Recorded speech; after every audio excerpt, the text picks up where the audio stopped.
नमस्कार दोस्तों, where channel पर आपका स्वागत है। इंडिया आजाद 1947 में हो गया था।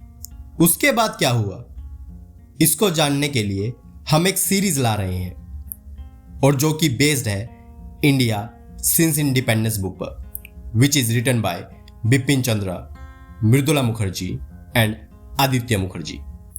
हम इसको चैप्टर वाइज कवर करेंगे, तो चलिए स्टार्ट करते हैं।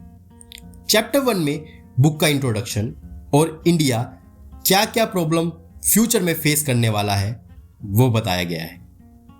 तो देखते हैं इसका इंट्रोडक्शन।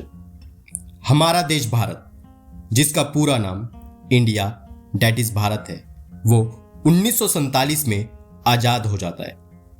लेकिन आजादी कॉलोनियलिज्म से हमको कुछ गिफ्ट्स देकर जाती है, जैसे कि under development, gross poverty, total illiteracy. और टोटल इलिटरेसी इसलिए यूज कर रहा हूं क्योंकि 1951 में सिर्फ 25% मेल एंड 7.4% फीमेल ही एडुकेटेड थी। लार्ज प्रिविलेंस था डिसीज का, सोशल इनइक्वालिटी था, इनजस्टिस था। हमने 1947 में अंग्रेजों से आजादी तो ले ली, लेकिन अभी इन सब से आजादी लेना बाकी था। जवाहरलाल नेहरू जी ने भी अपनी ट्राइस्ट विद डेस्टिनी में इन सब से आजादी लेने की बात करी थी, और इन सब से आजादी तभी ली जा सकती थी जब हम भारत के लोगों में नेशनलिज्म, सेकुलरिज्म, डेमोक्रेटिक वैल्यू को इनकलकेट करते, जिससे रैपिड इकोनॉमिक ग्रोथ होता एंड रैपिड सोशल चेंज आता। हम जब आजाद हुए तो हमारे देश के नीति निर्माताओं ने कुछ गोल्स सोच के रखे हुए थे, जिनके बिना ये आज का भारत नहीं बन पाता। So what are this basic goals? सबसे पहला था यूनिटी। बिना यूनिटी के देश का ग्रोथ करना संभव ही नहीं था। हमारे देश में एज डाइवर्सिटी इतना था, तो इसको अचीव करना हमारे लिए और भी कठिन था। लेकिन उस टाइम की पॉलिटिकल लीडर इसको अचीव किया थ्रू यूनिटी इन डाइवर्सिटी के कंसेप्ट से। दूसरा, सेकुलरिज्म की भावना को बढ़ावा दिया। थर्ड बेसिक गोल था हमको अपनी इकोनॉमी को सेल्फ रिलायंस बनाना था। टेक्निकल एंड प्रोडक्टिविटी को एनहेंस करना था। रिमूव करना था gender inequality, untouchability, caste system, polygamy.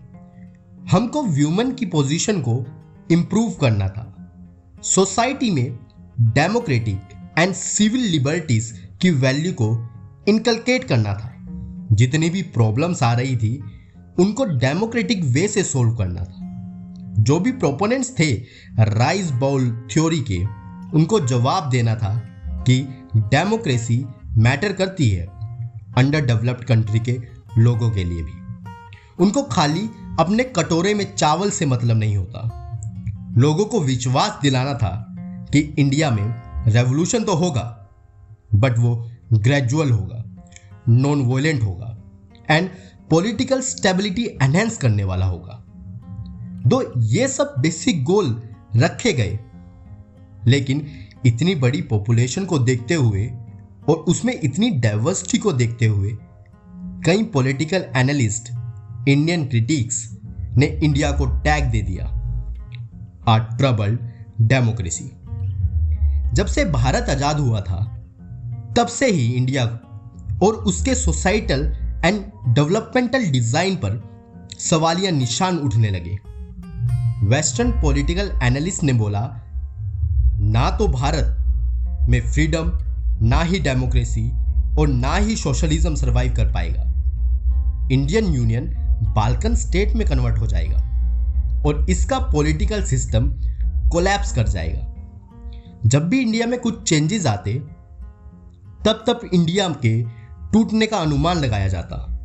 जैसे 1960s में रीजनल पार्टीज का फॉर्मेशन स्टार्ट हुआ, तो बोला गया due to regionalism India disintegrate हो जाएगा। जब साइनो इंडो वार हुआ, नेहरू जी की डेथ हुआ, इंदिरा गांधी का असैसिनेशन हुआ, तब भी बोला गया India will disintegrate. In fact Neville Maxwell, जो कि टाइम्स के कोरेस्पोंडेंट थे, उन्होंने बोला फोर्थ जनरल इलेक्शन इंडिया का लास्ट जनरल इलेक्शन होगा। जब इमरजेंसी लगी तब बोला गया डेमोक्रेसी सिस्टम इंडिया का कोलैप्स हो जाएगा। लेफ्ट विंग स्केप्टिक्स ने बोला इंडिया में चाइना और रशिया जैसा रेवोल्यूशन आएगा जो इंडिया में कैपिटलिज्म, फ्यूडलिज्म और डेमोक्रेसी का कोलैप्स कर देगा। यहां तक कि ग्रीन रेवोल्यूशन को रेड रेवोल्यूशन का टैग दिया गया कि ये ओनली रिच फार्मर्स को बेनिफिट करेगी।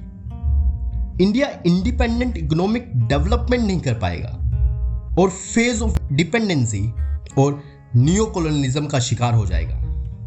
बोला गया कि inadequacy of land reforms, landlessness, slow rate of economic growth in industries and national income, gross inequality, casteism, discrimination against women, education system का खराब होना, corruption, criminalisation of politics disrupt कर देगा डेमोक्रेसी को।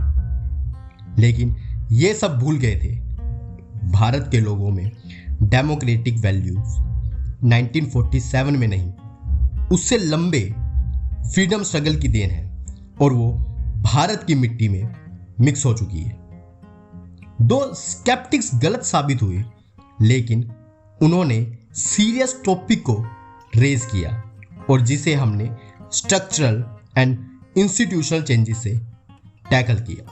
इतनी बड़ी प्रॉब्लम को हम तभी टैकल कर पाए क्योंकि हमारे पास एक अच्छी पॉलिटिकल लीडरशिप थी जिन्होंने फ्रीडम स्ट्रगल को करीब से देखा था और उसके ऑब्जेक्टिव लाइक नेशन को यूनाइट करके रखना, उसकी ग्रोथ, डेमोक्रेटिक पॉलिटिक्स को इंश्योर करना, उनका भी यही मकसद था।